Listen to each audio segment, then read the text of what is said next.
Hi everybody, welcome back to another one of my tutorials here at Unikkicreations. I'm here in my studio today and I have created for you a tutorial on how to paint this painted lady butterfly. So I hope you have lots and lots of fun following along step by step. Don't forget to share with me what it is that you've been creating too, and I really look forward to seeing the end result. So have fun, enjoy being creative, enjoy using your watercolours, and take care. Okay, so the first thing you need to do is get the materials that you're going to need to transfer your image. So I've got the photo here that I want to have a go at transferring. So it's this beautiful butterfly. I'm going to go for an A5 size with this particular piece, but you can print them out any size you wish. Now, what I then do, so the way in which I will transfer this outline onto my watercolour paper before I then start the painting. So what I've done here is I've printed off my picture. So on my computer, I've made it the size I want it to be.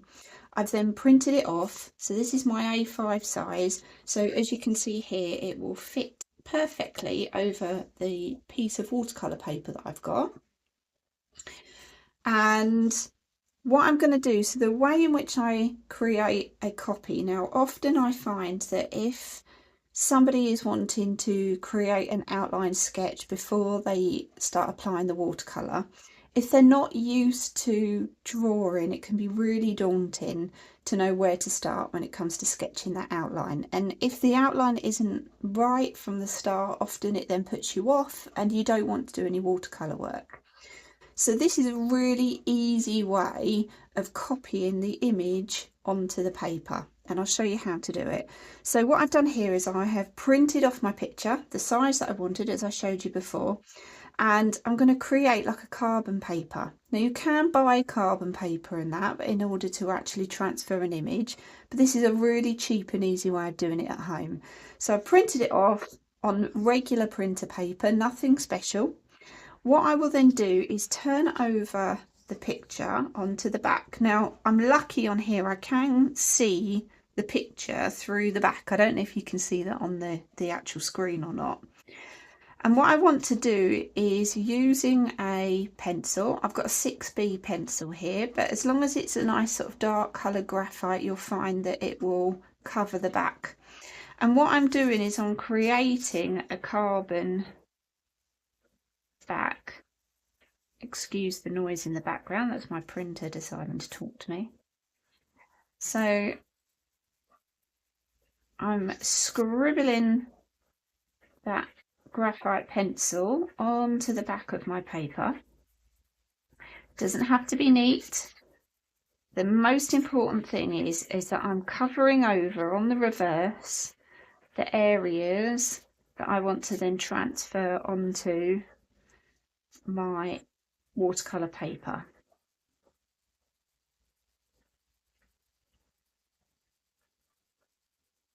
There we go.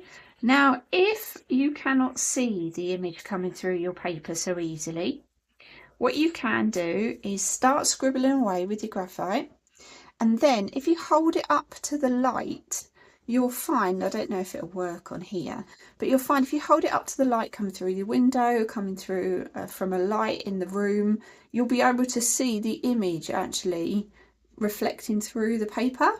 So you'll be able to see then if you've covered up the picture that you want to actually transfer. So what I've now done is created that carbon backing, and so I can now transfer that picture onto here, and all I then literally do is switch it over, line it up to where I want it to be on my paper. Now the most important thing here is you don't want it to now move. So if you use whatever hand you don't draw with to actually hold it in place, and use your other hand to then obviously draw your outline. So with the little butterfly here, I'm going to now slowly go over. Now, if you're unsure as to how much pressure, because you do want to put a little bit of pressure onto your pencil to transfer the actual image, if you're unsure as to how much pressure to apply, do a little bit like I've done here, and then use this hand to keep the paper in place, and very gently with the other, just pull it back. And can you see how it's now starting to transfer the image through? So I know I'm putting the right amount of pressure on. So now I'll put that back down and I will continue. Now what I want to be doing here is all the hard work you're going to be doing when it comes to using the watercolours, which is obviously putting that beautiful colour and texture onto your butterfly. But what you want to do when you sketch an outline, whether it's freehand or whether it's using this method or another method that you may have found, you want to just put it in those key areas with the pencil so that you know where to paint basically when it comes to applying your watercolours. So I want to obviously pick out these key areas here. So you can see you've got where the orange and the black sections are on this beautiful butterfly. So I'm going to outline those. I also want to outline where these lovely lines come on the wing. So I know where to then paint in all that detail later with the watercolour. You've got the area here between the black and the white sections. So I'm going to draw an outline onto there as well. There we are. And take your time with this, particularly if it's a bit more of a detailed image that you're working from. If it's something quite complex, you really want to spend a good bit of time sketching that outline and being happy with it. Because if your outline's right, then it's going to make your life so much easier when it comes to actually applying the watercolour. You're going to know exactly where to put it.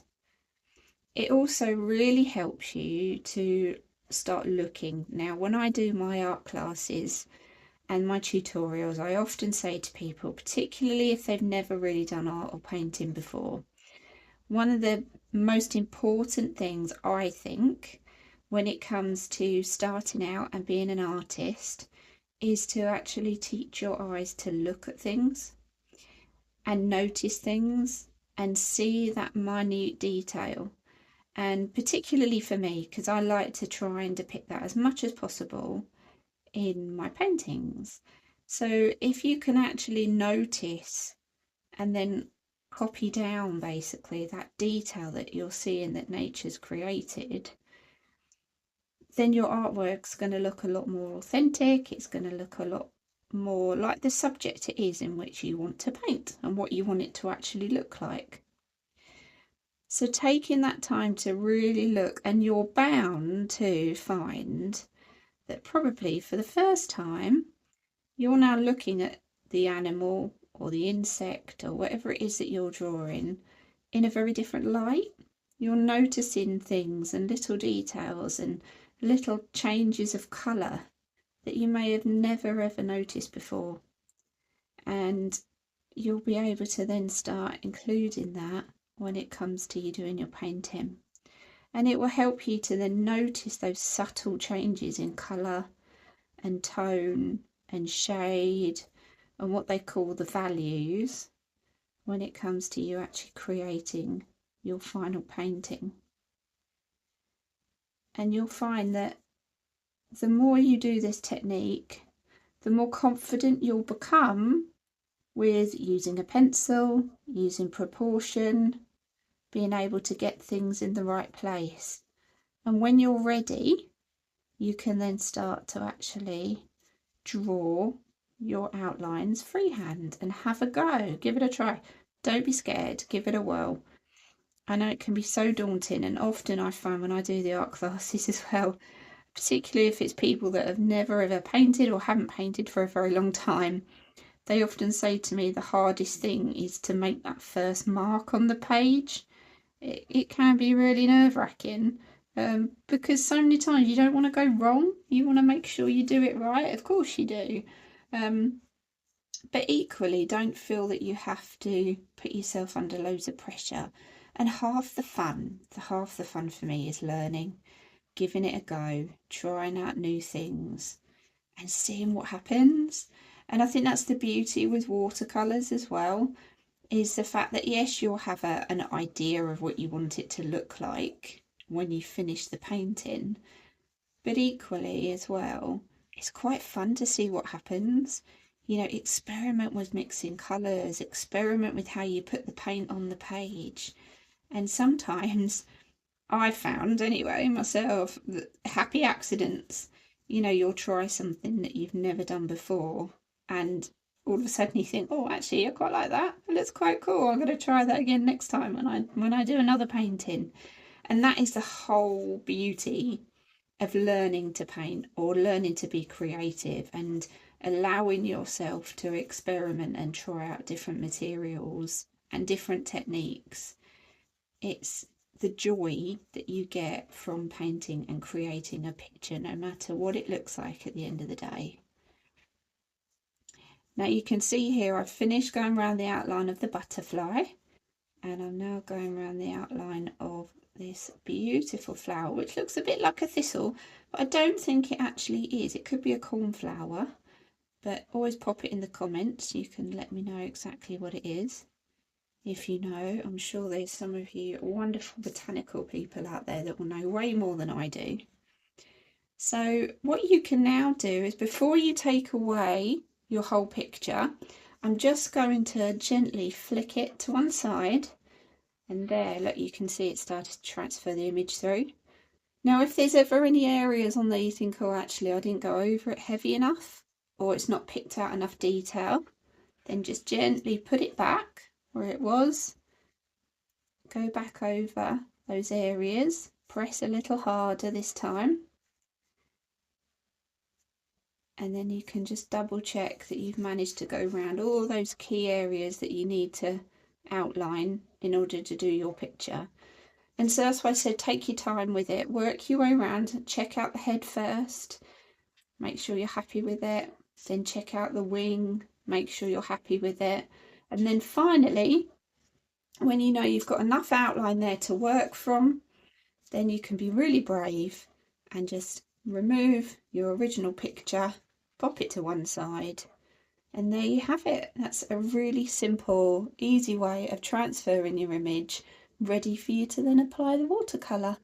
So good luck with it. If you've got any questions, drop it into the comments, yeah, I'll be happy to help you out if you need a little bit of help along the way. Good luck.